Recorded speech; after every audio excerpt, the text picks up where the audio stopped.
We're clapped in, joined by my brother, Aubrey Marcus. I've always wanted to get the clap with you, Kyle. Who knows? We're still young in the game. Anything can happen at this point. Yep. Well, shit. I got a few things on the agenda or the schedule for this podcast where I want to talk about. What a surprise. Yeah, exactly. There's a plan. There's an outline. You've got a brand new piece to your podcast, which is where you're diving into some of the most transformative and meaningful books. And it's the AMP Books Collection. Yep. You're dropping them once a week. Let's dive into that. I want to obviously promote this because some of those books that you've turned me on to have touched me in a deep way. Yeah. It's cool, man. I mean, books have shaped both of our lives. And I think for most sentient beings, they've shaped all of our lives. If we don't do that, we're not standing on the shoulders of all the giants that have come before us or actually living presently with us. There's so many great thinkers out there that, if you really start to dive in, a lot of even the downloads that you'll get on medicine, that's what I find when I talk to Duncan Trussell, like the downloads I get on medicine and be like, oh yeah, that was just like what was in the Bhagavad Gita. And I was like, awesome. I never read that, but and I plan to at some point, but it's just finding all of these different ways and these lenses by which people view the world. And of course, me and you choose an experiential lens a lot, but we also choose that lens of looking through another person's mind and the way that they think and the way that they present ideas and even uncover ideas that we would have never seen ourselves, their own way, their own kind of mastery to blend all of their different skill sets and insights in order to find certain things out that and bring that to light. So yeah, I just wanted to highlight that, read a passage from the book, talk about it. The way it is right now, I mean, it's just focused on, one significant passage from the book, and then we expand on that, and I discuss what that brought up and like the philosophical underpinnings and the meanings and any stories that I have that, kind of align with that. So it's a little bit like a bedtime story and a little bit like a philosophical discourse. So Uncle Aubrey is going to read exactly, you before you meditate. No doubt. It's funny because, I've listened to a couple of them, and you're extracting things that have very powerful meanings to you, and it's personalized in the stories that you tell. And I love that because you've been one of my greatest teachers. And as you were discussing that, the fact that you haven't read the Bhagavad Gita, I read one. There was a version, I think, from Esarwan. Can you check the spelling of that? EAS, Esarwan or something like that. Anyways, I want to make sure people get the right book. Duncan actually turned me on to it. And in the book, one of the teachings is to enter into a state of Samadhi as many times as necessary until you can see God in all things. And that blew me the fuck away. And I'm reminded of that because obviously we have quite a few questions here for the Q&A portion around how often do we do psychedelics and enter in the ceremonial state, the deep now, level. Samadhi is a state of wide open-heartedness, right? Like unconditional love, basically. Unconditional love, pure ecstasy and bliss. Yeah. And you can get there, through meditation. I think that's what they're gearing in that reign. But that's something that's, with the recent downloads of our last journey together, has become very clear to me. Yeah. Like I'm in a place in life now where if you did our ceremony, listening to East Forest track and then walking outside at hour 4 and seeing the new moon stars over Bear Mountain in Sedona, it's like a Samadhi lock. Yeah. It's like the fucking fast track there. You're on the Amtrak to Samadhi when you walk outside and go, oh my God. Yeah. What is that? Yeah. Just incredible. It was really great. That's for sure like one of the ineffable experiences that you can internalize through our own visions and our own personalized experience. And then the second you go outside and see every star in the cloud of the Milky Way strip. Just unadulterated, no light pollution.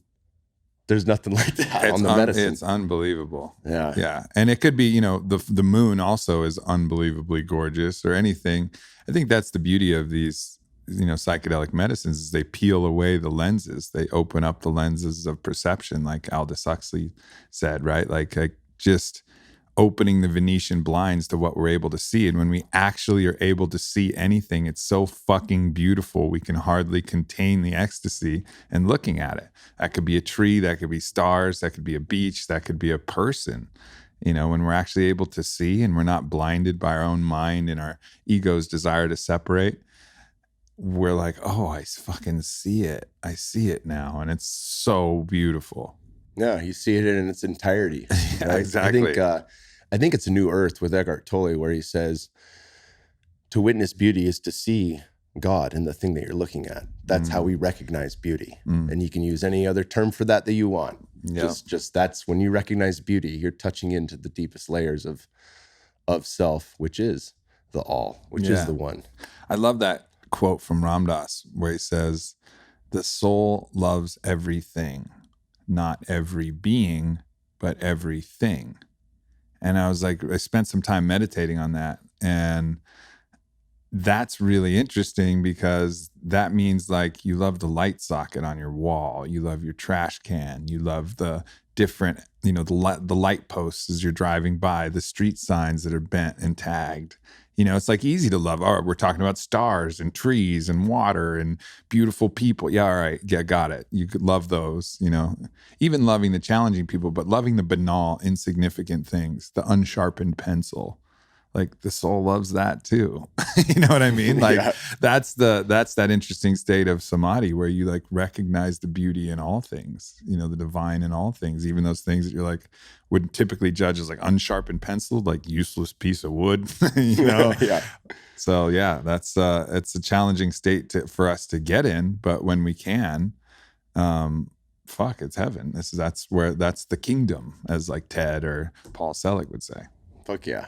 I'm thinking about meditating in front of a hot heaping pile of dog shit right now. Yeah, right. If I can dial that in. Yeah, totally. That's what Paul says. God is in the feces. God is in the mud. God is in the air. God is in the person. God is in everything. But he's like literally in the feces. What is feces? It's a bunch of old food that's going to be broken down by all of these microorganisms that are alive. Yeah, bacteria, inside, bacteria and fungi and all of these different things. Like, it just happens to smell unpleasant. Well, there's a signal to the brain that says, don't eat that. Yeah, that's a pretty good signal to have. Exactly. Right? You wouldn't want to be like, damn, that smells like chocolate cake. And that's another beautiful thing to remember is like, okay, it smells bad. You know, but other dogs don't think it smells bad. They're kind of like, that smells kind of interesting, right? Eat? Yeah, exactly. They're fucking curious, you know, but they still know not to eat it because they're more instinctual beings. But for us, we need a strong signal because we're fucking, our minds are just not that tapped into our instincts a lot of times. So if it smells that bad, we're like, okay, keep this out of our mouth. Heard. Exactly. Heard. Smelt. Well, let's dive in here to FFS because we've got, you know, This is our third quarter summit. Obviously, we have some changes coming up next year. That we can table that for a different discussion. But let's talk about how this year has gone. What are the changes we've seen from summit to summit, from quarter to quarter, and what did we witness in this experience in Sedona? Because that was, to me, one of the most beautiful things I've ever been a part of. Yeah, I have to say the same. I don't think you put out information and you put out, you have a microphone, you do a talk, and I've done these little weekends and you see some things happen on these weekends, some progress being made and people having some good experiences, but sticking with people now for 9 months and like every day having a point of contact through the Instagram, every week having a challenge that we're checking in with them on, and now going to 3 physical summits where each one contains their own transformational experiences. And then it's just the community itself is now this kind of force that's creating deeper and deeper levels of openness, vulnerability, connection, samadhi to a certain degree with everybody. I mean, there was certain points at this summit in Sedona where it literally felt like everybody was in love with everybody. Yeah. Like that. And that's such a rare thing, especially there was 100 plus people there, and 106, I think, was the total amount of people there. And you could go around and see everybody just beaming with love for everybody else. And that's a really rare thing. I mean, I've been in fraternities, I've been on teams, I've been on a variety of different groups that have gathered. And I've never seen even smaller groups love each other in that kind of way, and support each other in that kind of way. So it's just a fucking beautiful thing to see. It gives you a lot of hope for what could be created. with some conscious community and like regular utilization of transformational practices like the breath work and the ecstatic dance and the meditations and the guided meditations and the different things that we were, the hikes, the nature, the workouts, the yoga, all the tools that we have. What's possible, when you layer that in with community, and it's really fucking exciting, man. Yeah. It's, I think, as I've seen it, and obviously, each quarter's had different themes this year. And perhaps the scale of the themes changing is obviously getting into some of this deeper work that we all witnessed in Sedona. But, there was a significant jump from Austin in that first summit to what people experienced in Tulum in the second summit. And a even more significant jump from Tulum to Sedona, right? And I remember telling you, I was like, the only thing I'm worried about is how we top this at the end of the year. But we got some tricks up our sleeves. So. Yeah, we got fucking the man East Forest himself coming out to play a private concert for us. So that's going to be special. But fuck, man, it's a beautiful thing to witness. And I think me and you also got to be kind of part of a hands-on healing process, which I think is something that's kind of unique. We've both held space in ceremony. We've helped people out in tough times. We've been kind of mediated conversations. We've given people some love when they're hurting, but not in like a facilitated experience like we did with Anahata's breath work, where we're like really hands-on, in that kind of holotropic breathing style where it's part, somatic touch, and then it's part the breath itself. So it's this combination of weaving both touch and breath into that, but just guy, girl, everybody, whoever needed to get a hug or get a hand placed on their heart or get some loving thing whispered into their ear, like being able to provide that and watch how effective it was and how like people's hearts were just opening up. And people, I had a lot of guys that said, man, I haven't cried in like 5-10 years. And then they're just pouring out tears as like all of that armor melts off of their heart and off of their psyche. So yeah, there's huge dumps and huge purges that go on with breathwork alone, right? But with the intention of cracking open and really exploring what's within. I mean, it was visceral to feel that and to have a hand in it. Literally, to have a hand in that was something I'd never experienced with you. That was the first conversation we had between groups 1 and 2. Was like, damn, whoa, like we are having an impact here directly. It's not just Anahata and her team of Shamana mamas from Sedona that are getting it done. We were getting it done too. And, it blew me away because that's one of those things, and that's something that as many people as I could talk to after that, I just thanked them for the effort they put forward. No doubt. Because breath work is one of those things. I mean, it takes a lot of effort to get through a heroic dose of psilocybin. It takes a lot of effort to get through ayahuasca, as we both know. But you drink the medicine and then it's all internal, right? There's some physical stuff that comes up for you if you have to purge or you feel nauseous or if there's resistance, which oftentimes there is. But you're on a train track you can't get off. Exactly. The thing with the breath work is you're rowing the boat the whole time. Every time you breathe deep, that's one stroke of the oar, right? Like, so you can put on the gas anytime you want. And I think, like you said, the courage of everybody to keep breathing. Yeah. When it got hard and when they were on the precipice of cracking emotionally, to like keep going. That's fucking courage. Big time. And a lot of effort. A lot of effort. Yeah. Yeah. That was really, really special to be a part of. Yeah. And it's also a good opportunity for me really to listen to my soul, because the first half of the first session, I was like, I would have an instinct and it would say something like, go lay your head on that guy's chest. And I'd be like, no, that's fucking weird. Like, and I would have these like arguments with my soul. The old conditioning so I would put comes put my hand on his chest and be like, you all right, bud? Like something like that. And my soul's like, fucking idiot. And like, finally, like halfway through, I was like, okay, fuck it. Like I felt like I knew what I should do. And then as soon as I started doing what I knew I should do, then that's when the real transformations happen. So, sorry to anybody who I was working with for the first half of the first one, but I got it. I got the lesson, and the lesson is just trust it. All of these things that you think are weird or things that you think like you shouldn't do. Like if you're really listening to your soul, it's not going to tell you to do something like totally wrong. Mostly it's just like, you know, put your head on their chest, give them a hug, like talk to them and, you know, about peeling the armor back or whatever, like whisper this, you know, it's just like a good reminder that there's so many things that we can do that are going to be better than we are capable of doing if we're thinking, you know, it's just going to be better if we're guided by our knowing. You brought up a point about, you know, some of the bros who hadn't cried in like 5 years and they just got cracked wide open. And yesterday on the Instagram Live for the Q&A with the FFS group, Eric and I, we answered a question around somebody who felt like they haven't been able to put a cork in it. Like they once they've been cracked open, that they keep crying, and they even cried when they got their latte the other day. And you know, Eric gave a great explanation, which is slipping my mind, and I would do him no justice to try to paraphrase, but my answer was that I've fucking cried every day. Today's Friday, so it's a week since my trip to Cathedral Rock. Every fucking day I've cried. And it's a beautiful thing. And it's not something to be ashamed of. And I'm sure there's a lot of bros listening to this right now that are like, I don't want to fucking cry when I order a latte.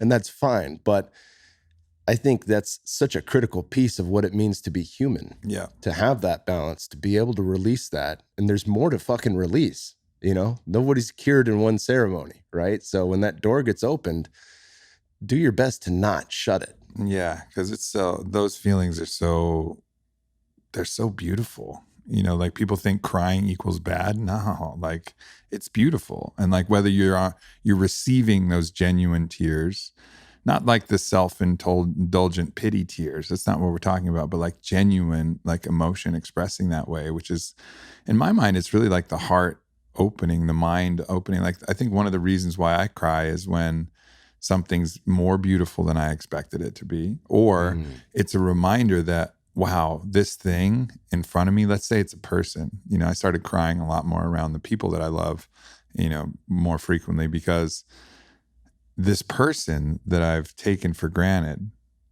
now I see them in all their beauty.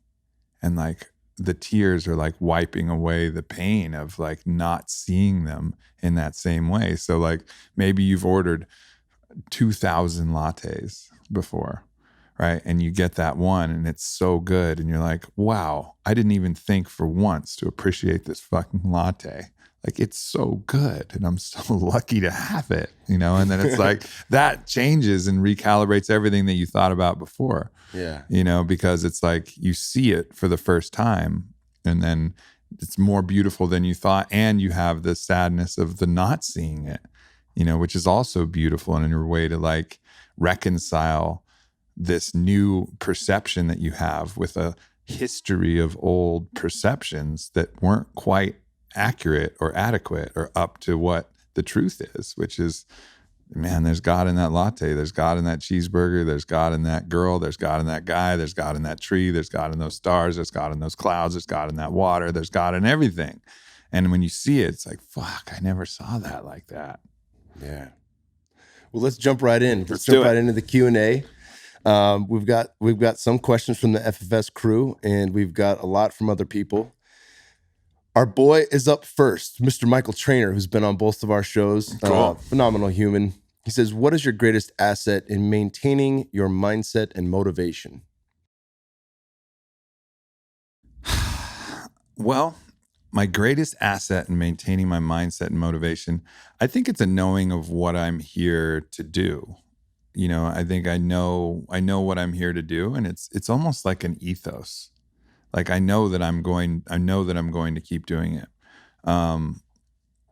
It really came from, and I really started to know that no matter what, I'm going to show up, even if I'm limping in and I'm scraggling and I'm tired and I've gotten my emotional ass kicked, which happens all the time. I feel like one of those monks sometimes, you know, the monks that like hold and with their legs spread and somebody just kicks them in the nuts repeatedly over and over again. That's me. Like my emotional nuts have been kicked so many times.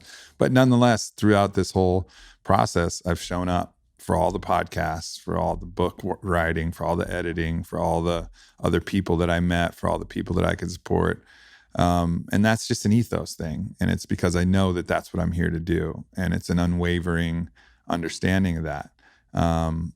So that's, I think, probably the most valuable asset. And then what really kicks that into high gear is when I love the world and I love people. And so that's challenging though, because, when people disappoint me, when I feel like betrayed or kind of people are taken for granted, then my motivation decreases, and then it's like, why am I fucking doing this anyways? Like I'll just go and fucking meditate by myself. Like it doesn't matter. Cause I'll generalize something specific.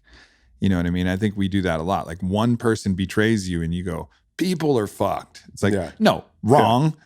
That one person made a questionable decision that hurt you. Doesn't mean people are fucked. It doesn't mean because that one person on your Instagram post talks some shit and says some toxic shit that Instagram is toxic and people are toxic. Fuck it all. Delete the accounts. Yeah, exactly. But we'll do that. We'll generalize from the specific. And I think that's something I've had to be mindful of, is to, because it will happen. I'll feel taken advantage of or taken for granted by like a very close inner circle. And then I have, 100,000 people being like, Aubrey, keep going. It's amazing. And I'm like, whatever. Fuck you guys too. You're all the same. You're all the same as them. Yeah. So it's a combination of the ethos and just really connecting and seeing and loving the people around me. Yeah. I think for me, it's, I'm constantly thinking back, and I heard it from you first, but then from the man himself, from Don Howard, for the good of all, para bien de todos. Yep. And like, when I think of that in any of the great teachings, it always starts with us. It always starts within, right? You think of how to love someone else. To do it properly, you got to love yourself. And so what motivates me is to continue to do the inner work, because I can see it and feel it in the people that are closest to me when I'm actually moving the bar. If I'm starting to strip away layers and heal and just show up as the best version of myself and not take shit so seriously and laugh more and fucking just be what I consider to be myself, that resonates, right? Yeah. And that's the infectious piece that we want to spread as we spread love. And I think it starts right at home, you know? So that motivates me to continue to work on myself and to continue to be a student, because I don't think I'll ever have it all figured out. But that's the cool part. You get to try all these different hats on, all these different, anything that can help in life, the whole umbrella of human optimization. The funny thing is, like, I know that, we're not going to have it all figured out, but occasionally I'll think that I do. Like occasionally I'll be like, I got this shit figured out. I made it to the top of the mountain, motherfuckers. I got this shit figured out. I got this shit on lock. And then like a plant medicine journey or an emotional situation will come up and it'll just blindside me, like a kook slam from that, Instagram account where people are just wiping out in waves. It's just like kadoosh, kadoosh, kadoosh, whitewater, chunder, fucking coral reef, like gasping for air, like trying to fucking make it to the surface. And like, okay, I guess they don't have it all figured out. All right, back to the reminder. Yeah. The next one is from our dude Wolfmate, who's really just running his mouth like he always does. I got a question. Are you and Aubrey Marcus going to hug it out after I beat your ass at Ellis Mania 19? Dude, I mean, I don't even know what to say to him on that. He really wants to fight both of us at the same time? At the same time. I said you're going to be my cornerman, but more like a pro wrestling manager, and you just distract the ref while I hit him with a steel chair. You jabbed him. You jabbed him, and he got almost to death. Almost to death. You hit him with a jab, and it was like a knockout punch. He was down on the canvas and running around. We did a charity for charity exhibition boxing match at the last Ellis Mania, and that was really cool because it's the only time I've done anything out of retiring 4.5 years ago. And I went in there and I hit him pretty hard with an uppercut and a left hook, and he went down. And my cornerman already knew that I was going to try to stretch it, and they're like, "Dude, are you trying to put this guy away?" And I was like, "No, I'm sorry." And they're like, "Okay, well, just work the body." But he was really good at defending the body, so I just kept hitting him with jabs.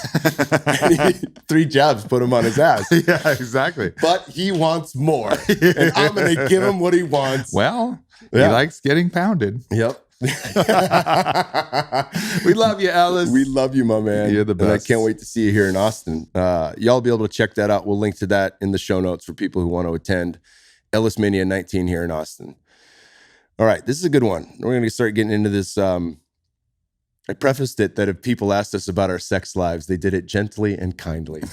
And we actually got that. Oh, wow. So I'm very impressed and very pleased. You know, I know these types of conversations, for whatever reason, have the ability to trigger people in a way that, you know, talking about plant medicines and other things that we're into does not. But this is from our pal. Tripping balls and seeing God is fine, but exactly. having sex, whoa, now we're really fucking. Yep. Now we're really pushing the gets to have boundaries. sex with your wife and you're okay with that? All right, let's see here. All right, how do you and your queens identify your relationship/life core values in order to create trust in expanding past and typical model of relationship/marriage? So I guess the question is there, just what are the things that we agree upon with our primaries that allow us to explore this with I guess a safety net of sorts? Well, you know, I think that, you know, I think you have probably a better experiential, you know, thing that you can talk about to understand this, because my path was a little bit different, you know, and it taught me exactly what it needed to teach me and exactly the way it was, but it was, you know, it was a rocky, rough path. And I think ultimately, you know, what I can tell is that the trust, it's not only trust and truth, but it's the micro truth. And that's the most important thing. Like, the devil hides in any withhold, in any secret, in anything that's not fully expressed or shared. That's going to magnify and like be exponentially blown out of proportion. So it forces you to tell not only the truth, but the micro truth, you know, like what you're feeling, what your text cadence is, like what this, and you don't have to go like pornographically stroke for stroke on the sexual encounters, right? Like, that's not important, but was it good? How was this? How'd you feel? How are you feeling about him? What's going on? Because anytime that's withheld, it creates this barrier and this boundary, and both people can feel it. And when you can feel it and it's not expressed, then everything goes fucking haywire. Yeah, so that like, lights the monkey mind on fire. Oh, on fire, right? And so this whole don't ask, don't tell thing is, in my mind, just a total farce. Like, because it's going to deny you from any actual connection with your partner. And because you're always going to be wondering, you're always going to be, you know, trying to figure out, well, did they not text me goodnight because they're having sex with somebody, or are they actually busy, or like you're just going to be fucking a mess, or you're going to be suppressing all of those thoughts with some kind of intoxicant or distraction or whatever you're doing. To numb. So I think the key thing is, with your primary partner and with everybody really, you know, just tell every little bit of the truth. And that's not, people confuse truth with your judgment. Well, you're going to tell her if she looks bad, bro? You're going to tell her if she like put on a little few pounds and you don't, you know, like, no, that's your judgment. You know, like, she's still beautiful in truth. And if you don't see that, you got to wipe your own eyes clean, son. Yeah. You know, like, don't confuse your judgments for your truth. You know, like, tell the truth about your feelings, the truth about all of these different things that are going on in your life, and you know, expect and ask for the truth from them, and don't hide yourself. Don't do one of those little peekaboo faces like kids do, where they close like half their face and then open their fingers and close them. Like, look at it, you know, look at the truth of what actually is, not just the stories you tell because you're afraid, but the real truth. Yeah, 100%, brother. For Tosh and I, you know, the conversation went years before we opened the marriage. Years. We had lived together for 7 years before starting. We had talked about open for probably 4 years, you know, and a lot of arguments and a lot of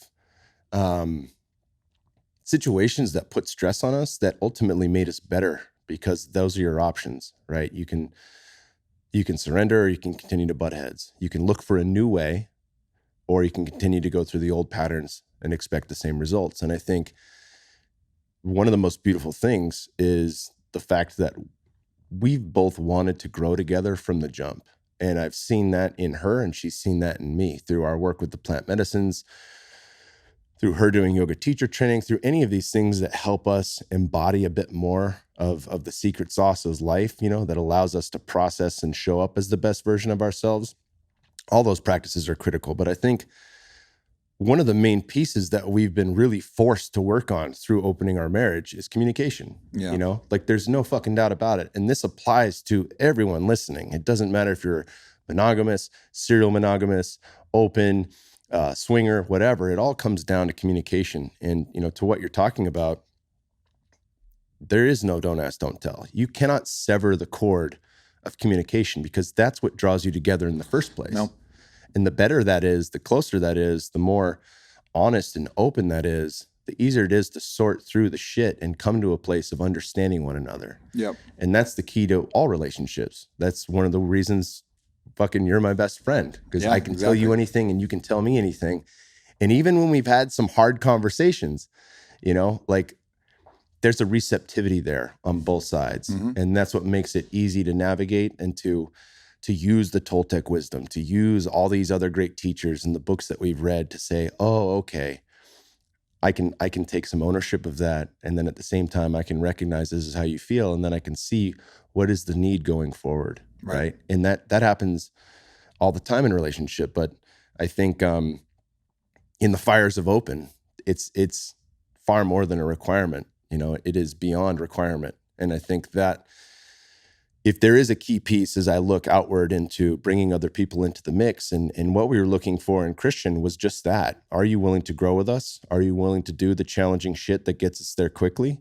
And are you willing to talk about the stuff as it comes up? Because if you try to stuff it down and let it fester, that's going to come up everywhere. Yeah. And we're pretty in tune folks, so we can feel it almost immediately. Yep. You know, and so yeah, I think that hopefully answers that question. And also, like, don't hold somebody to the standard of their personal history, like what they've done, you know, because that's an easy thing to do, is to, like, if somebody, you know, because we're going to be learning through this process, and we're going to fuck it up, you know, like both parties are going to do things, they're going to have emotional reactions, they're going to do whatever.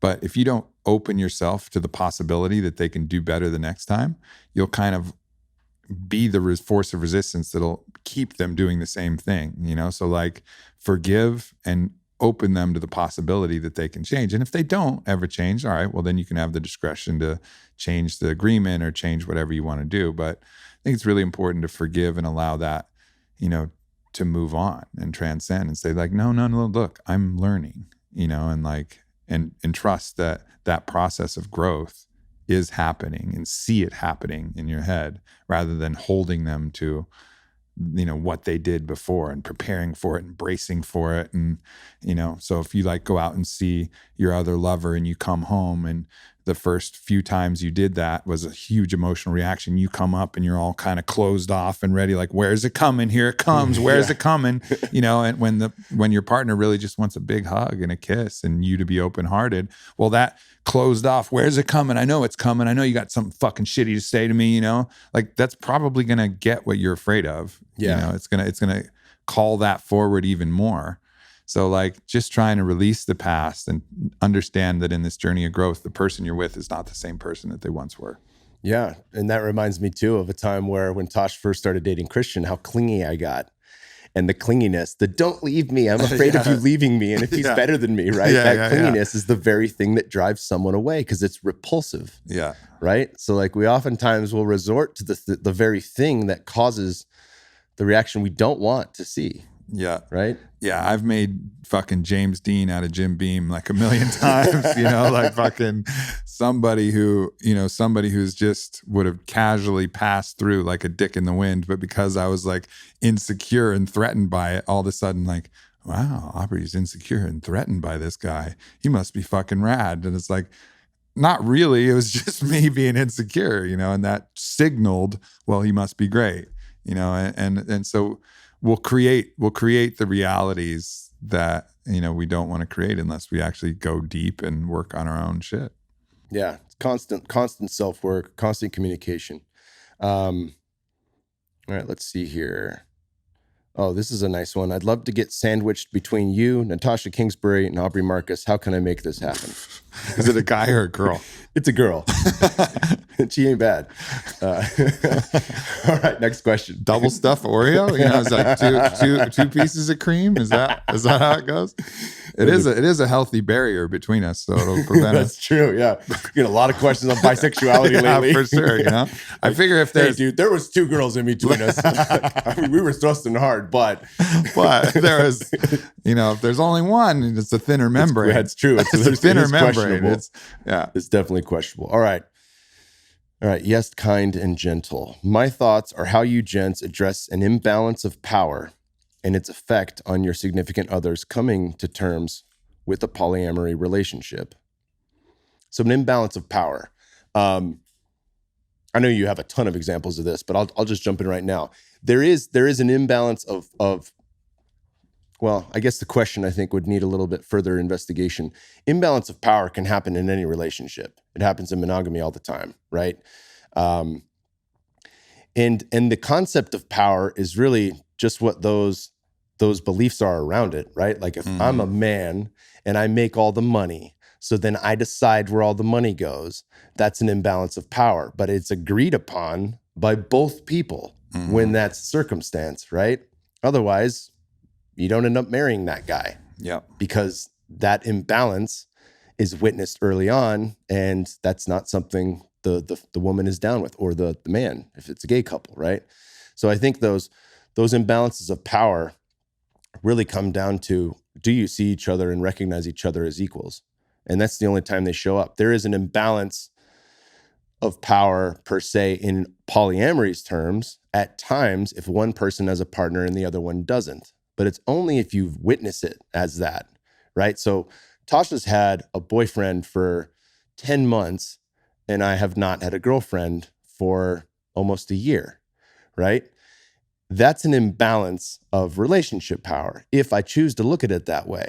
But I don't see it as an imbalance at all. I see it as an addition to the family. I've got another homie. Bear's got an uncle. And we fucking all love Christian, right? He's a fucking phenomenal dude. And so there's no imbalance there. When I choose to pursue having an actual relationship and not just having fun, when I'm ready for that, there's going to be more work that comes from that. That's a conversation we continue to have, me and you personally, and me and Tosh and Christian. Yeah. And, but it's not like there's this gaping need for it. And I have a lot of other focuses going on, but I think that need would be stronger if I viewed Christian as an imbalance of power. If I viewed it as, look what you've had for the last year and I have not, right? So it's all perspective. It's perspective around all those things. And if I had that perception, it would likely drive me to want to go and get even and just get the first thing that came into our lives. Like, I'll take any and all comers, give me your pussy, whatever the case may be.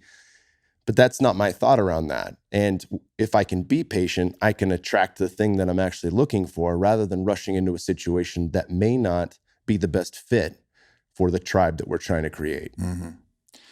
Yeah, I think all that makes a lot of sense. And I would just add, to me, I'd look at, there's 3 areas that you want to look at an imbalance of power. One, whoever's controlling the financial resources in the home, could be guy or girl. A lot of times, we try to say like that's the guy, but that's not the case in our modern reality. A lot of times that's the girl now. Hella stay-at-home dads. Yeah. So either way, whoever's controlling the financial resources in the home has inherent leverage. And you see this played out in monogamous relationships. You see this played out like people who would leave the other person if they really had a place to land and they had a home they could go to and they had their own shit set up. They're not really happy in the relationship, but their partner is using that leverage. And so sometimes it's not even that bad, where someone wants to leave, but there's just subtle ways where somebody who has the advantage of money and home and like all of these different things, especially when you're not married, which then, you have this kind of divorce extraction process. But for non-married couples,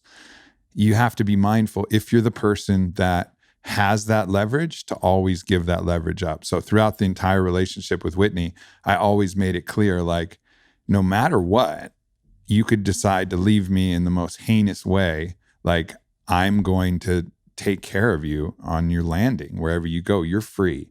Like no matter what, you're free. You're going to have, and it, we ended up splitting and ended up being 2 years actually, to be honest, like where I'm like helping take care of her new place and helped her get that new place and like help make sure that she was all good, for the next little stretch as she builds up her career and her coaching and her business. And, I have the fortunate luxury to be able to do that from a financial standpoint, but I always made that clear. Like, if you're with me, just choose it because, you want to be, not because I'm using any of my resources as a tool to keep you here. Like there's always going to be a soft landing and a transition for you. And I think that kind of evens out that element. Then the other thing is like, as you said, like how many lovers, and so for me, I started out of the gate with a lover and Whitney didn't see anybody for a while. And then, eventually she started to get the hang of it. And then towards the end, the whole tables were flipped, and Whitney realized the full force of her ability to pretty much get any guy she wants. And I think that's the thing that a lot of guys in open relationships realize, like, oh shit, I started out, I had this one person I was interested in, and then that kind of fizzled, and now my girl's doing it and she's just fucking on a rampage, son. And it's like that's the truth of the matter. More guys are going to be able, it seems like I perceive that more guys are going to be able to be like, oh, you're open? Cool. Well, let's hook up. Let's hang out. Whereas girls are like, oh, you're open. I'll think about it. Yeah. You're already in a relationship. You're already in a relationship, so it's easier. It's in some ways it appears to be, and I don't know what the studies show in the aggregate, maybe something that Wednesday could, drag up a statistic about, but it appears that women have an easier time finding partners. So guys have to be comfortable with that reality and then understand that. So with both of those things in play, then you just have to look at reciprocity. And that's just an equal contribution to the partnership in whatever way that is, and not overvaluing one thing or another. So, the compassion, the kindness, the effort, the whatever that is, just mutually contributing to that agreement that you have. I think ultimately that's the thing that's the most important. Just are both parties really contributing to that level, and then also trying to alchemize those things that we feel insecure about. Like whether they're having more partners than you, or whether your partner has more money and is providing that for you, or whatever the thing is. Like try to find stability and evenness with that, and then equally contribute to the relationship. Yeah, reciprocity is massive. And that can be something as simple as, obviously we see this in like the old way of relationship where the dude gets home from a long day at the office and it was really hard work and he expects his hot meal and beats the wife if she overdoes the fucking pot roast, whatever that 1950s fake model of man and woman looked like in marriage. But it can be as simple as just lending a hand. Like it is hard to be a stay-at-home mom. It is hard to get all the shit done every fucking day, every day doing dishes, every day doing laundry, every day vacuuming, every day trying to tend her own garden and do yoga and work out and get out in nature. And so anywhere you can help out and give a little bit more just provides an ease. And you just take a little stress off your partner. It can be like, man, if I come home and if something was really challenging and hard, it can just be a quick conversation and a neck rub that sets me back and that gives me a little bit more of a boost in the energy tank and the love tank. And then I want to do more for her. And same thing, there's been times where Christian felt that reciprocity was a little bit out of balance, where he felt like, his requirements playing with Bear are, even though he loves doing it, but like we were leaning on him as a babysitter and things like that. And that's all a part of the conversation. Like those are the things that have to be brought up as they're happening, to not let that sit in the darkness and in the behind the scenes action. That has to be stuff that's brought up as soon as possible, as soon as we recognize it in ourselves, to communicate that, because then it can be worked on and the conversation can happen and we can come to a place of mutual agreement where we're all happy with what's going on again. Yeah. And really understanding like what your partner really wants. I think it's funny to me because I've seen it played out in our friend circle a lot, where people will like be throwing a party for somebody, but they'll throw that party with all the shit that they would like at their party. Mm-hmm. You know, like they're throwing a party for a dude who could give a shit about balloons and fucking all the decorations and like don't give a shit. And these girls are spending like 14 hours preparing like fucking decorations. Hella glitter. Hella, yeah, all this stuff, right? And when the dude probably just wants anal sex for his birthday, you know, like that's really what he wants. Like just, you can like save all the fucking glitter and all of that just stuff. Give up that ass. Yeah, just, you know, take an extra shot of tequila and fucking drag him into the bedroom and figure it out. You know what I mean? Like, understanding like what is the actual gift, you know, and that can be, it could be a head scratch, it could be, you know, a voice message, or it could be a card, or it could be a gift, or it could be something sexual, or it could be all these different things. Like really getting in your partner's head and not assuming that what you like is what they like. Yeah. So if you like getting cards, but they don't give a shit about cards because words aren't their thing and those things don't matter, well then figure out what does matter to them, you know, and that's your way to, you know, kind of repay the bank of Onnit, which is the catch-all word for reciprocity, right? Ayni, Onnit, the bank of Onnit. That's how you really make a deposit, is make a deposit in a way that it counts for that person you're with. Fuck yeah. All right. How is your personal finance journey going, Kingsboo? Also, what episode did you do butt stuff on Wolfmate podcast? And how's your mind, Aubrey Marcus? All right. First couple are me. Personal finance is going great. It's been hectic. It's been more, I'll say this, it's been scarier than it needed to be, only because of my monkey mind. And as I trust in things and I see it move, everything's going in the right direction. Now, Aubrey knows this. I always wanted to avoid working on majority commissions, which is now how I work. And I saw that in my parents. They were 100% commissions, with my mom in real estate and my dad in sales. And they were fucking really stressed out. And I didn't want to model that. But now I see the beauty in that. I think anybody who becomes an entrepreneur, or that's really just it. Anybody who goes into business for themselves with the help of others or by themselves is going to learn that it can be incredibly rewarding, because the amount of effort and intelligence and wisdom that you put into those things, it pays back, you know? And that's really cool to see that. I've been working with Aubrey and Eric Godsey and some other people on creating some new products that are going to launch on my website next year. So I'm really excited about that stuff. The butt stuff episode was the last episode of Ellistronics. And then I think he scrapped it and he moved to High and Dry podcast with Mike Catherwood. That was it. That was it. You put a plug in it. It was the butt plug drop. We just dropped it. End of the show. Yeah, that's how he went out. That's when the show jumped the shark, is when Kingsboo took the butt plug.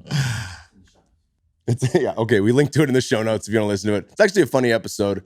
It was me, Tosh, Ellis, and his wife, Katie, and the four of us all talked about open relationship and trying stuff out. And if you are triggered by in-depth conversations that probably share more than I would like to currently, then that's not the episode for you. But if you're cool with us getting into weird stuff, sounds like a fucking challenge. It's a fucking juicy one.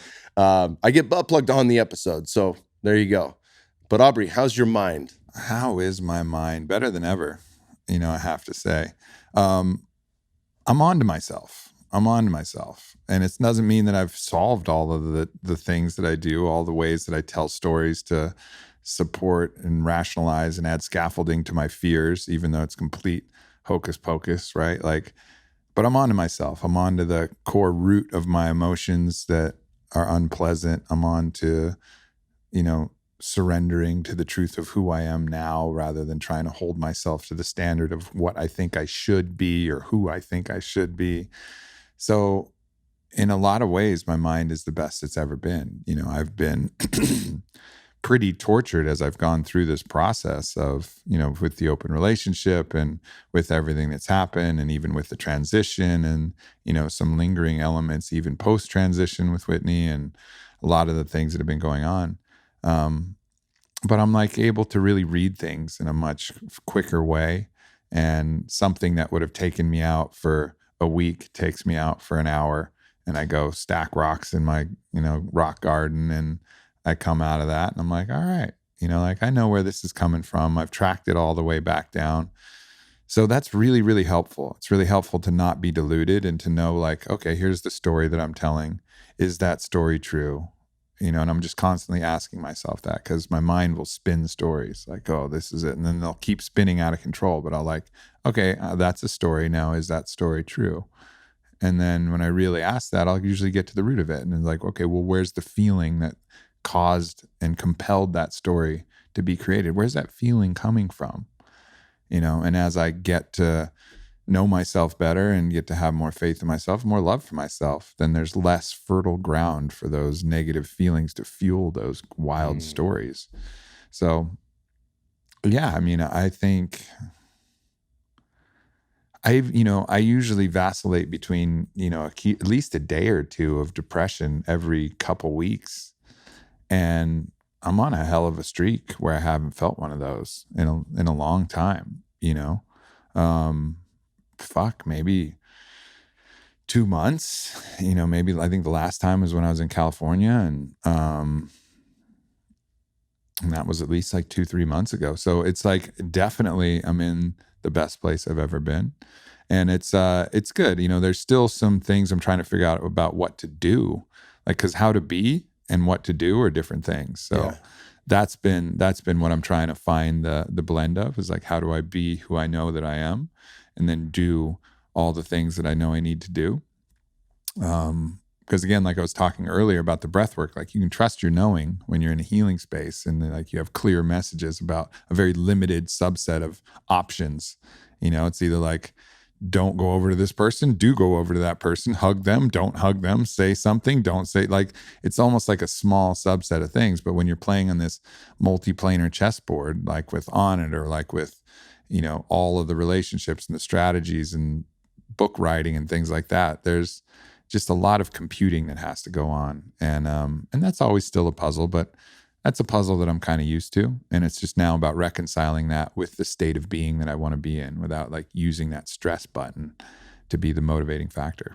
Yeah. Can we oscillate enough into stillness where we can get clear and increase our awareness and really sort out the root of our shit that's going on? Because there's no ending to the amount of stressors and challenges that life gives us. Yeah. All right. For people considering attending one and haven't gone before, what intentions should they come with? So this is in regard to the FFS event, I believe. Yes. What intentions should they come with? What intentions do you have for them? What makes someone get the most out of the experience versus someone who maybe just enjoys it? Well, I mean, it's the community that's really the key there. I mean, and because the community creates a space for vulnerability. It's like, people talk about holding space, and I think holding space means you have other people who are going to hold you in non-judgment and like be there for you no matter what you experience, which will then allow you to experience whatever you need to experience. If you would get judged for crying in your peer group or in your family, but you're around a group of people who won't judge you for crying and who will be like completely radically supportive, then you're going to be more likely to be able to do that. So, the FFS is an application process. So, the next applications are going to be open in November. And if you're called to try and join the group for 2020, there's going to be, a limited number of spots, but it really has to be a desire to be a part of a community. And then the processes will work. You just kind of surrender your own resistance and just go with it. If it's a ecstatic dance, just let yourself move. If it's breath work, then keep breathing. If it's Temazcal, then, sit there and surrender and pray. That's what you do in a Temazcal, is you play music and you pray and you make it through in the sweat lodge. So whatever the transformational experience is, it's all the same formula: surrender, let go. And then, but to really get the most out of FFS, and if you want to apply, it's got to be about the community. You got to be wanting to find a group of like-minded people to transform alongside you. Yeah. And you can take all the things that resonate with you and the things that maybe you have no experience with, just have an open mind about. Yeah. I gave a talk on psychedelics at the last event, and there was a good number of people who had never had any experience, even with microdosing. and they were asking really good questions, you know, but that's not something that's for everyone, you know, and that's obviously a big part of our conversation, and anybody else who's in the space, from Rick Doblin to Michael Pollan to Tim Ferriss to whoever has a voice in this space, Dennis McKenna, it's not for everyone, and it doesn't have to be. What we do is we try to give people the kitchen sink of every transformative experience we've ever had, and to teach it in a way that makes it easy to access for people. Yep. And I think that gives you options, right? And that's all it's about, is having direct experience with breathwork. Obviously, we're not doing direct experience with plant medicines, but you know, for all the legal tools, we're going to give you a direct experience with that. And it's your opportunity to A, show up, B, surrender to what your expectations may be, or what you think you should do, right? Stop shooting on yourself and just experience that. And it is different for everyone, but I mean, 98% of the people in Sedona came out of that just ripped wide open and different for that experience, right? And for the couple people who may not have had the same experience, I would just say those things take effort, right? And that's why I commend the people who push themselves in the breath work, right? There was a couple people who weren't, per se, and I don't know what their experience was, only they do, right? Even if they tell me, oh, you know, I fell asleep, or whatever the case may be, they know their experience, and their experience may have been transformative, or all that they could handle at that point. You know, so again, it just, in any adventure you start, to get the best out of it and to be the best version of yourself, you just start where you're at and do what you can. Yeah, simple as that. Surrender to where you are. Yeah. All right, let's see here. For both of y'all, at age 24, what did you have right? What Nothing. Did you have wrong? Nothing. What piece of wisdom or advice would you give yourself at that time? I mean, I kind of knew how to work out a little bit. You know, like I knew how to push myself through some challenging things. I'd done a couple plant medicine journeys, but I was still so fucking, you know, a slave to my own ego and a slave to my own emotional needs for validation and all of these different things. Like, I had such a limited scope of actual free will. I mean, I could kind of choose what was on the menu when I was at a restaurant, but like the actions that I was taking, the people that I was trying to see, what I was trying to do, and was really so compelled from a need to do things to love myself that, you know, I love the 24-year-old version of myself. It was the best he could do at the time. But I think the game that's interesting is, how much agency can you get? How much actual choice can you have? And I don't think you can have actual choice until you understand those subterranean, subconscious forces that are compelling you. Like, you know, we were talking about this earlier. If someone rejects you and then says, oh, I love you so much, you're the best, and then they kind of go away, this kind of push-pull strategy, you can get caught up in this seductive web like that. You know, it's the classic form of seduction, like, oh, you're the best, you're amazing, blah, blah, blah, and then silence for a week, and then come back, hey, so I'm want to see you, you know? You can get caught in that because you can internalize it, and then you'll get caught, and then you don't have the agency to be like, oh, I see what's going on here. I see why I'm so excited about this thing. I understand what I'm doing. And for me, you know, it was that relentless nut-kicking extravaganza of the open relationship that really cracked open all of the layers that I couldn't see into, and all those layers of my ego. So, yeah, I mean, I'd say just keep, you know, being aware. Like, awareness is the game. Just be aware. Start tracking your emotions. Start to understand the ego. Start to understand what's pushing and pulling you. What you're afraid of. What you're craving. What you're greedy for. You know, and why all of those things are there. And I think that's the key. Yeah, I have nothing to add to that. I mean, shit. I really didn't have much that I was doing right at 24. Plenty I was doing wrong. You know, similarly, I was, you know, just burning the candle at both ends. I think the biggest mistake that I made at that age was I was leaning heavily on our culture's permitted drugs to experience altered states of consciousness, right? Because I didn't feel comfortable in my own skin. And I felt like I needed those things to fit in. I felt like I needed those things to actually quiet my monkey mind. And to a degree they worked, but they have consequences, right? Mm-hmm. And I think, however much time is spent there, again, I love my 24-year-old self just as you love your 24-year-old self.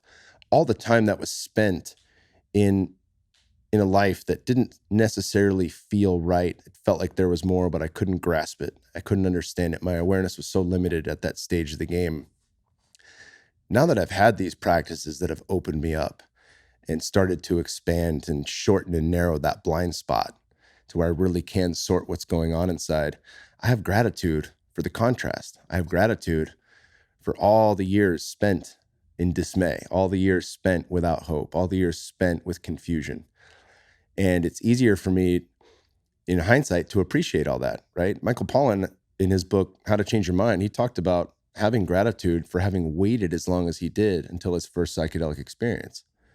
Cool. Because it just put all that, this entire life he had prior to that in perspective. Mm-hmm. So it's never too late. Yeah. And, that's part of our shows is giving you the tools, right? So if you can jump in early, that's awesome. Yeah, it's great. If you're 24 and you're listening, we didn't have that. We didn't have that at 24. We didn't have people who were talking about stuff that was expanding our mind on podcasts. We had books that were written that we could kind of track down, but we didn't have this medium where it was real people talking about real stuff, not philosophically, but tangibly. And so I think that's it's a big advantage, but there's also challenges in our culture with social media and the different elements that are just forces to be fucking reckoned with right now that we probably didn't have to reckon with then either. So, it's like we have more tools, but maybe more pressure that's put on us. So we need to lean on those tools even more. 100%.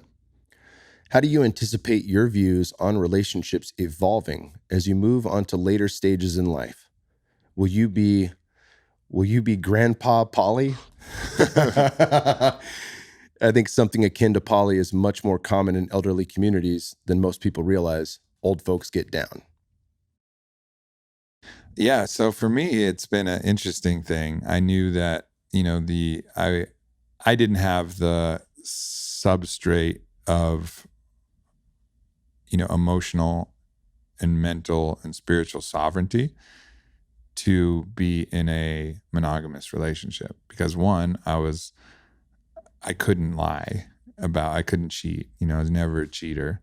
I cheated one time in my whole life. So I was never able to do that because the anxiety of it was too much. It wasn't because I was some great noble fucking truth teller. I just couldn't. I was too anxious a person to do that. So, and I needed too much validation to be monogamous. So poly was both a desire for me to experience something that I never experienced. Also I needed it for my own validation, right? So we entered that journey. I didn't know it was going to teach me so much about myself. That was a great blessing, challenging, but great blessing. Transitioned out of that with Whitney into a place, that I've called the no relationship, which is interesting because there's no agreements. Nobody's primary, nobody's anything. And it works, especially right at the start, having no agreements, but the problem is some things creep back in, even unspoken things. So it's difficult. It's a difficult place to stay for too long. It's kind of like being single, but a very honest single, where you're completely honest about everything, but you have no expectations and whatever. But ultimately that desire to feel special, that desire to feel important, that desire to feel chosen, even though it's not promised, you still want it. And so those are attachments that form. So it's kind of taken, whereas a couple weeks ago, I might've been I think the no relationship is a thing, Now I'm kind of you know what? It's just things creep in and it's easier now for me to track them and to kind of deal with them because they don't have something to stick to and we're not trying to hold up some big flag. So that's been an interesting journey to understand what it's like to be in a completely honest single situation where I can see people and go on dates and tell everybody else that I'm dating, that I'm doing, because that's a requirement for me. If you're not willing to listen to that, then we can't move forward. But I could honestly foresee, either a really strong primary partnership with some openings for some physical and, intimacy indulgences, and I think I would always be open to that transforming and shifting. But I probably see a stronger, closer to monogamy level primary partnership. Or if I can't find that person, and that person is, I don't feel like there's a partner like that, then I'm just going straight roomy with it, where I'm like loving, or Ram Dass, where I'm like loving the trees and the clouds and the grasses. And when you hug a tree, it's like hugging yourself. I'm like I'm going to just try to love the world with as peeled open a heart as I possibly can. And that'll be my great beloved. And that'll be my primary partnership, which will be with all life. But I'm open to either. But I'm thinking I don't think I'm going to reduplicate the way that I was doing polyamory before. And I think being single like this forever, I think probably, that would get tiring to a certain degree. And especially, no, not necessarily tiring. It's just a matter of the pace of how many dates you're going on and like what you're doing. I'd probably just spend more time in nature and more time like working on books and doing different things. So yeah, that's where I see kind of my future going. And it just really depends on whether I find that partner or that person who I really feel like, oh, like, wow, you're the queen, like you're the one who's really my equal in life from here. So we'll see. Yeah, that's beautiful, brother. I personally don't have any expectations around that. I mean, I think people always say like, where do you see yourself in 5 years? And I just laugh because I have no fucking clue, right? Like 5 years ago, I was getting ready to retire from fighting.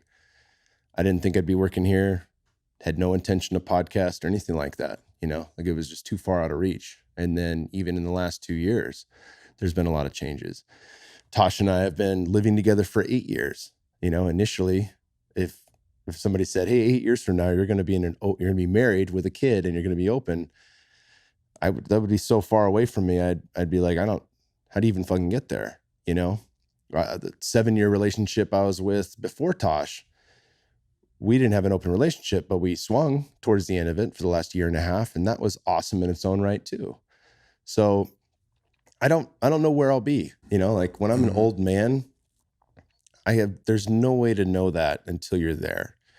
And the only hope that I have is that I've continued to grow my family and my tribe on any level. And if those agreements shift from loving people physically, like sexually, to I only love Tosh in that way, or I only love one person in that way and it's not Tosh, I don't know.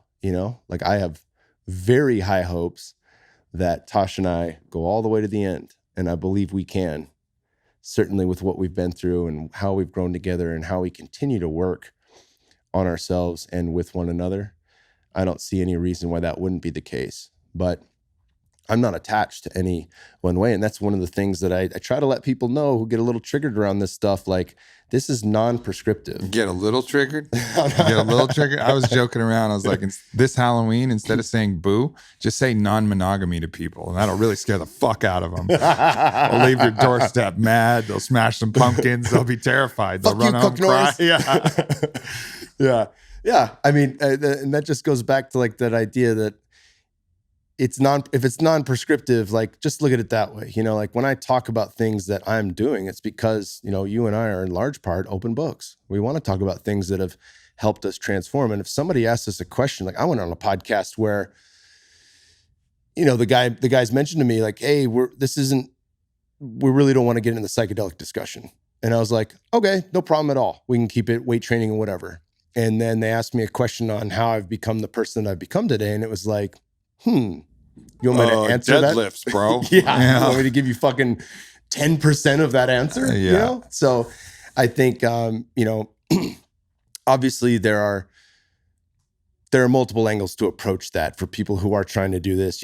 Our friend Chris Ryan, He's very private with his personal stuff. Totally okay. Wednesday Martin, very private with their personal stuff. And I think as authors on books around this, they have, a reason, and I think for us, I just see, for every person out there who gets really triggered and says some hateful shit, there's 10 people that are like, dude, thank you so much for talking about that. Mm-hmm. And even among those 10, there are people who are saying, hey, I'm not going to do it. I have no interest in doing it, but thank you for talking about this, right? And I think that's kind of fuels the reason to keep talking about the things that really help us in life. And there are challenges that come to us external that maybe we're not consciously welcoming in. And there's challenges that we sign the fuck up for, where we say, hey, this is going to be really hard, but we're going to do it anyways.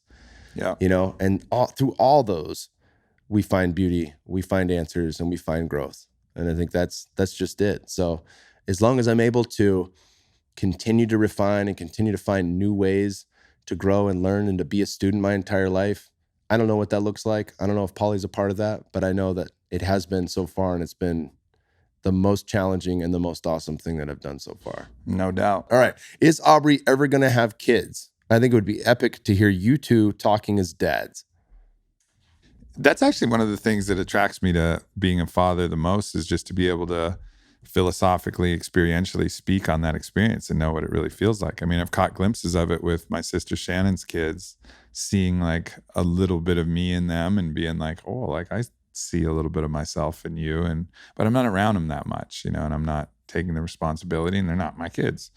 But that's been like the closest feeling I've had to like, oh, this is my young kid, and I've had other people who are young that have been kind of like, I've played the father role with or uncle role with, like temporarily. Energetic sons. Yeah, exactly. But yeah, okay. So me, am I going to have kids? It depends on my partner. Like depends on whether I have a partner that I really want to have kids with, and whether I can see myself having kids with them, and that partnership is really strong and dependable, and I can count on it, and it's something that's going to hold up. And not that if that changes, if it changes, it changes. You can only make your best efforts, but it'd have to be somebody who I really felt like, this is my equal, this is my queen, like we're having kids and I'm stoked about it. If not, then I'll just kind of share my love and light with the world at large, rather than focusing in on, raising a kid myself. But yeah, I'd love to be able to have that discussion personally. Yeah. Fuck yeah. And it's such a good answer, because just as we mentioned with polyamory and with psychedelics, having kids is not for everyone. And It's not. And I'm not just saying that because I'm a dad now. I'm saying that because I have many friends who thought having a kid would save their relationship. It doesn't fucking work that way. If your relationship is fucked, adding the ultimate stressor of taking the responsibility of someone else's life into your relationship doesn't fix anything. It just adds more pressure. And pressure exposes all the cracks. If there's cracks in the way you communicate with one another, that shows up, and the list goes on and on. But that just saying that, I'm really appreciative of that, because it's clear you don't have an attachment to either outcome. And it's clear that your focus is on the kids, right? Whether they're your own biological kids or the world at large as your children. The mission is for the good of all, and it is to leave this place a little bit better than we found it. No doubt. No doubt, brother. Can you both go over your diet, eating lifestyle? Do you intermittent fast? What sources are you putting in your body that you feel is most beneficial for your health? Well, so interestingly, I can, I've always been on the higher fat, higher protein, particularly higher protein, then fat next, and then carbohydrates last. I'm not super strict. It's not like I won't have a slice or two of pizza or have some pasta or something like that. Especially later in the day, it kind of slows me down if I do it early. So I don't ever do that for breakfast. Like you almost never see me eating pancakes unless I just want to fucking tank my day, like right off the start. It's just, I'm going to be watching football all day, and it doesn't matter if I just doze in and out of a nap. But I haven't like gone really strict into full ketosis, and I've done fasts too, and other different like spiritual diets and different things like that. But I haven't done, like really a strict ketosis since recently in Sedona, where I got that keto pen, the KEYTO, which is cool. It measures your acetone levels at the end of your breath, so you can kind of gauge where you're at. And just even before I really started that plan, I was at, a 3 out of 8 on the acetone levels, which I was talking to you. I was like, Kyle, what does that mean? And you're like, oh man, you're like fucking right on the cusp. Like you're just about there, which is cool, which means that I've been somewhat fat adapted from all the MCT oil and all the high fat diets that I've had. But when I was able to continue that, and with, a little bit of restriction of my calories, and the calories that I did intake was either super high fat or some protein, and I was getting those 5s and 6s, I just found I had a really inexhaustible source of energy, which is something that has eluded me for a long time, is like feeling like I had reserves and like a reservoir of energy. So I'm kind of hooked now, actually, because I've always been kind of flirting on the edge of being there in a kind of actual state of ketosis or not. And like I said, I've been on a 3, which is like kind of in between, a little bit of a dual energy burner, but not quite really there. But I think for me, pushing in just with how good I felt, I think I'm going to be pushing into a more regular state of ketosis. Yeah, and it was awesome to see. You're like, damn, dude, I've never felt like this. I know. Like, it was cool. It's like, yeah, buddy. That's why I fucking beat the drum. Yeah. No question. I haven't been as great with my intermittent fasting lately, just with so much travel and a lack of sleep. And I'm trying to implement more of those yin practices like the float tank, getting body work done, doing breath work, making sure I'm taking time for myself, because it's been largely unsustainable for me at my personal pace that I've been pushing right now. I get a lot of benefit from doing the 16/8 fasting. We had, Dr. Peter Attia on. He's a part of the Zero Fasting app, which is a great free app to help you with intermittent fasting and the longer fasts. I've done a couple 5-day water fasts. I spent about 2 years in ketosis after I retired from fighting. And I think a lot of that helped my brain be better from a lot of the damage that had happened. I think it's great. I think it's something I'll circle back to for at least 2 or 3 months every year until I die. Peter Attia does 7 days keto, 7-day water fast, 7 days keto every quarter. That's a bit extreme. Wow. But he's also fucking Dr. Peter Attia, right? Right. And he encourages people to jump in with him for that. I think those resets that allow us to have less insulin resistance, more carb tolerance, and just kind of give us the ability to shift as a dual pathway for metabolism, I think are really important. And our ancestors would go without carbohydrates for a period of time every fucking year. Unless your ancestors are all from the equator, that's the way it went down. So I think that can be beneficial for people intermittently. And it's not to say one diet's better than another. It's just to say, if you lived closer to the poles, if all your family's from Ireland, odds are you do better going without carbohydrates for a little bit each year. And so it's good to drop into that. Right now, what I've been doing, recently got turned on to Paul Saladino, the carnivore doc, and he'll be on the show in December. And, Ben Greenfield's our boy. And I was talking to him, and he's getting all jacked and tanned minus the tan. And he's like, and he goes, yeah, I'm like 90% carnivore. I'll still eat some blueberries and avocado, and occasionally I'll have a salad if Jess makes a salad. But he was building strength, and he said I had a ton of energy and all this. And I know how that dude works out. Like, he's a freak. Yeah. He's fucking 3 times a day. He's grinding. Any one of his 3 workouts is probably harder than the way I train now. Yep. And so I had tried the carnivore strictly for about 17 days and got that big ass rash. It was headed right for my junk, and I pulled the cork and went back to eating a lot of meats, avocado, and some dark leafy greens, and the rash went away and I felt good. And then I was kind of adverse to it. But now, since Greenfield's done it, for the last month and a half, I've been doing mostly carnivore, much higher protein levels than would be successful in a ketogenic diet. And, I'll still eat a salad or 2 once or twice per week. And I'll have avocado and some goat cheese and things like that. And I just feel fucking great. I'm building muscle. I'm losing fat. A lot of people are asking like, dude, you taking TRT and all this shit? And it's like, oh, my weight hasn't changed at all. I'm just dropping body fat percentage. Mm-hmm. And I feel good. I've got energy. I shaved fucking 6 minutes off my 5K. And I'm not a runner. I'm 230 pounds. But shaving 2 minutes off each mile for 3 miles, that's a good thing. You know, like I can see that. And I'm not trying to train for anything specific, but I just feel good. Kyle's also a savage who does not require things to be delicious for him to eat it. I will just see him open a pack of grass-fed organic hot dogs and eat the whole pack with no condiments. And I'm like, how the fuck do you do this? Is this like a fucking eating competition? Like, what are you doing here, man? He's like, keeps me focused. I was like, all right. And it keeps me full, right? Yeah. If I'm using condiments, I'm still going to be hungry. I love condiments, and I'll have condiments at dinner when I'm going to eat as much as I can. But if I got to eat light for lunch so I have energy throughout the day, a pack of 6 organic hot dogs will do the trick. No mustard, no nothing. Not for me. All right. What tools did you at the FFS Mastermind in Sedona, and what the intention of using them? All right. Well, I think there's a couple letters missing. I think we answered that. Yeah. Let's see here. This is a good one. This is from one of our girls.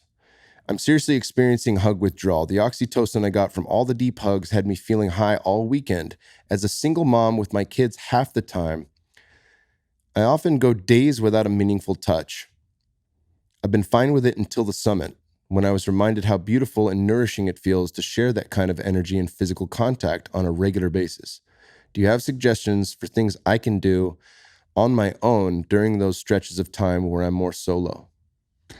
It's funny. It reminds me of Caitlin. You know, like one of the jokes we always had is when we would spend time apart, you know, because we were in a relationship for 6 years or so, and then we've been apart for 8 years and never danced back into an intimate relationship. But we would always joke, and we still continue to joke, that when she's alone, you know, she'll be like, I'm low, and it's low on hugs, right? Like hugs is like a food source or like a staple nutrient that she could get. And that's that physical contact.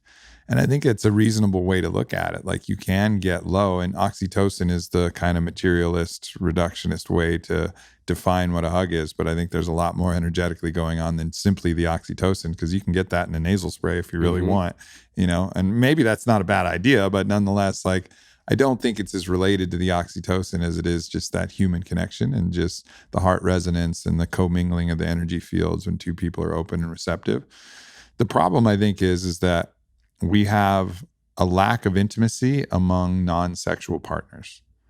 That is, I think, a systemic problem where like guys don't feel comfortable touching their other guy friends in a non-sexual, just loving way, either through hugging or just kind of hanging out or just like holding hands or whatever. Yeah, it's because holding hands there's huge. like rampant homophobia, right? If you're doing that, oh, it means you're gay. You know, it doesn't mean you're gay. You know, look at any other animal. Look at all the chimps grooming each other and stuff like that. Are they gay? No, they're just chimps being chimps. And like recognize that we're human animals, and then that feels good. And then with our female partners as well, like it doesn't, every female that you sleep with or cuddle with doesn't mean you're having sex with. You know what I mean? Like I've had friends, you know, who I've spent time with that there's nothing sexual at all, not kisses, not anything, you know, no random boners that we're kind of like shamefully hiding away. Like I've done that too, where you've like cuddled with somebody that you can't have sex with, and you're like, we won't do it, but you're hard the whole night. And like you gotta touch it to them, just let them know where you're exactly. Like I'm not talking about that. I'm talking about like genuinely just friends and just holding them and like cuddling them and going to sleep. And I think there's a huge gap and a space for that. And I think the FFS, with how loving and open everybody was as far as on that level, that is really nourishing. And just trying to find ways to cultivate that and bring that home is really important. So, you know, and as I look out in the future, those type of connections, you know, are a lot more fulfilling than a lot of the kind of empty sexual connections that I've had. You know, like for example, one completely non-sexual relationship is with my friend Ellie, who's a great singer.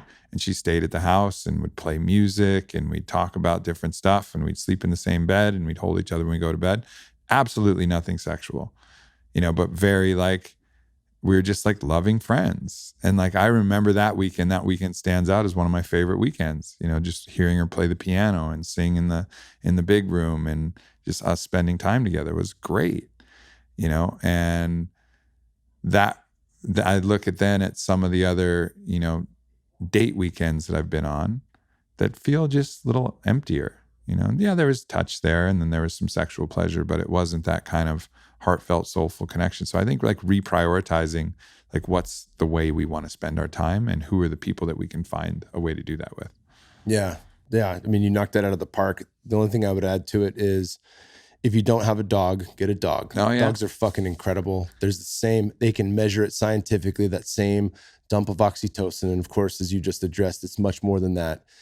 But, like when Tosh goes on her date nights with Christian and Bear goes to sleep, I'm just hanging with Guapo, and I'll do things that are uplifting, but snuggling him is where the fucking medicine is, and he fucking loves me through and through no matter what I do. Even if I'm an asshole and I yell at him for crossing the street in front of a car, 5 seconds later, he fucking loves me, right? It's that always present, always in the now love that dogs can bring to the table. And, yeah, there's a degree of responsibility there. And when you're traveling, it's kind of a pain in the ass finding somebody to house sit or whatever, or you got to bring them with you. But it's, they're irreplaceable. He's my third dog. I had 2 dogs before him, and I absolutely love having him around. I've had dogs get me through some really tough parts of my life. My childhood dog Lobo was a 150-pound wolf. He was always by my side.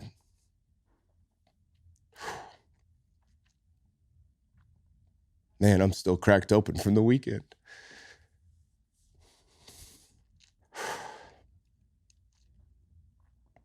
He would stand in between me and my parents when they were getting into it every time.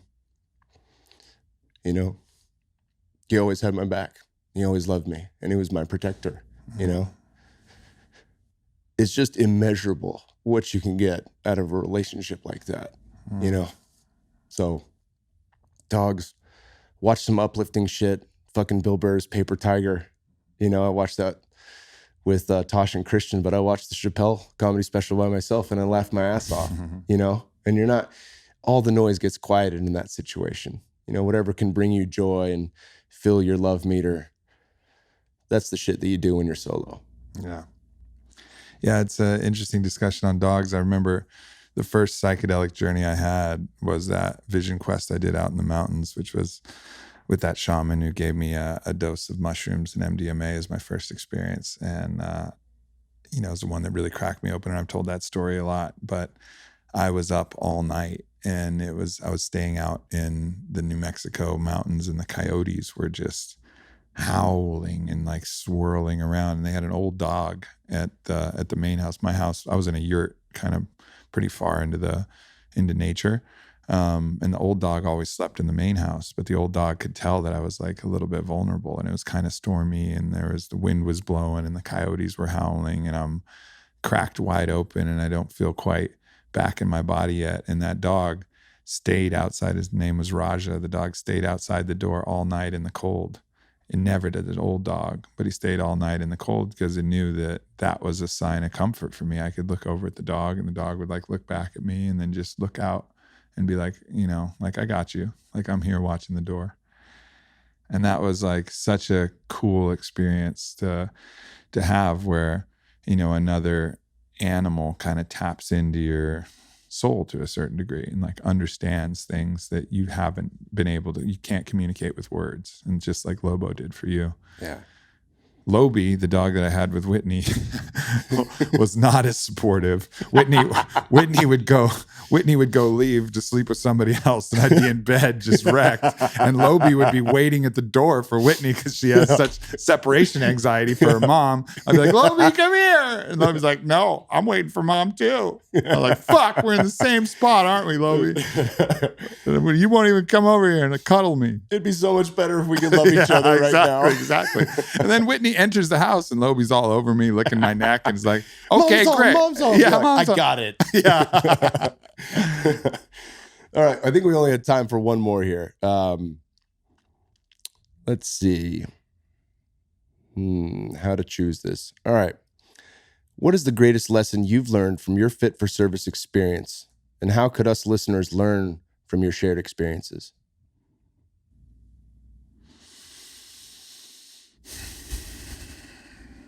Well, I think the greatest lesson is that community is greater than the sum of its parts, right? Like there's something about a community that facilitates growth beyond the individual connections, and it becomes a multiplier. So you get one, you have one good connection, that's good. You have two, you have three, you have five, you have 10, you have 20, you have 40, you have 50. You know, it just becomes this thing. It's, I guess, like what comedians talk about, like the bigger the room, the easier it is to make people laugh. Because as soon as somebody starts laughing, they can hear anybody laugh, which randomly anybody's going to find something funny. Then that gives you permission to laugh, and then you start laughing. But like a small room of 10 people is the hardest room to get roaring with laughter, you know, because you don't have those initial outliers that are going to be really like cracking up. That's going to give everybody else permission to know that it's funny, you know. It's so, and I think that's same with community. Like the more people you have of like-minded spirit, the easier and more exponential that growth and transformation and vulnerability is going to be. So I think that's been the biggest lesson, is that, you know, as your community, I'm sure there's a tipping point to that, but you know, as the community really expands and solidifies, the, you know, exponentially better it gets. Yeah, that's, I mean, I have the same answer, but I think to personalize it, I think the lesson I've learned is just more of, I had high expectations and high hopes, but I think seeing the transformation that took place in Sedona, and, you know, from where it started to where it is now, like that's what's blowing my mind more than anything, is that when you do build something like this and everyone's invested, you can see growth that's unimaginable, and you can feel it, you know, like, and their growth is our growth. Their joy is our joy. Like it's a shared feeling that we get to be witness to and be a part of. And I'm learning just as much as I'm teaching. Mm-hmm. And it's so fucking powerful. It's such a cool thing to be a part of. Yeah, it is. Yeah, I feel very blessed, and blessed to serve it with you, brother. Yeah, brother. Well, I fucking love you. I love you too, man. So happy we'll do this again. Yeah, I'd love to run this every couple months, man. Yeah, man, let's do it. Awesome, That's brother. Great.